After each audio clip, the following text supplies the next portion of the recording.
Die huptower. Ja. Eindelijk. Ja, ik zie je al opgelucht. Kijk, nou, daar ben ik vanaf. Daar gaan we het niet meer over. We gaan het er niet meer over hebben. De huptower. Ja. Ik ben heel benieuwd. Vertel, want ik kan er me er geen voorstelling van maken. Nou, ik zou zeggen, kijk mee. Dit is een project dat we dus doen eigenlijk vanuit educatie. Dus Janneke is hier eigenlijk de coördinator van. Eigenlijk, als het gewoon ingepakt staat, ziet het er eigenlijk gewoon uit als een flight case. Dus waarin we normaal zeg maar instrumentarium verplaatsen in het muzikantenleven. En als je deze toren uitbouwt, dan komt er eigenlijk een piano uit, een drumstel uit, 2 gitaren uit en een basgitaar uit. En hiermee gaan we langs op scholen, wel gericht op bovenbouw en middelbare scholen. Ja, en hiermee vormen kinderen eigenlijk al op die leeftijd een band. Dus we gaan aan de slag met, iemand speelt de piano, iemand speelt de bas en gaat zo maar door.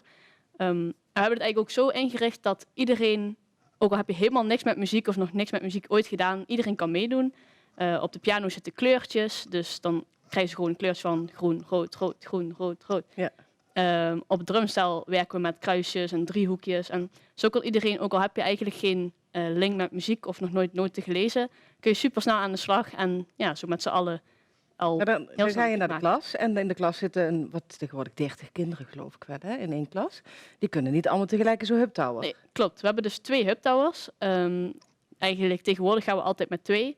En degenen die dan niet het instrument spelen, gaan eigenlijk gewoon aan de slag om het nummer te zingen. Mooi. Dus dan gaan we met z'n allen zingen. Veel in muziek, zeg. Verschillende dingen. Ja, heel veel verschillende dingen. En dat vind ik ook heel fijn om het divers te houden. En dat is bedoeld om de kinderen te enthousiasmeren voor muziek, neem je aan. Dan maakt ze eigenlijk al op zo'n laagdrempelige manier kennis met muziek.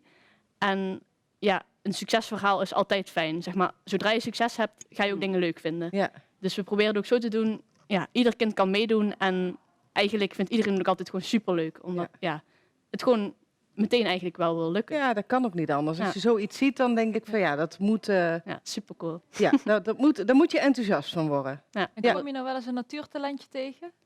Ja, er zijn echt altijd wel kinderen. Dat is heel leuk als je dan zeg maar de muzikanten in de klas al hebt, die bijvoorbeeld al een instrument spelen of muziekles hebben, die dan ook de andere kinderen gaan van, ja, dat moet zo en zo. Ja. En superleuk ook hoe dat elkaar aansteekt, zeg maar. Dus, ja. En ben jij ook jong begonnen? Heel jong, ja. Ik ben wel meteen met de saxofoon begonnen. Wow. Of ja, eerst heb ik nog wel, ik geloof een beetje piano gedaan. En zij, mijn vader en mijn broers, die speelden bij de fanfare. Dus ik ging met mam kijken naar de fanfare.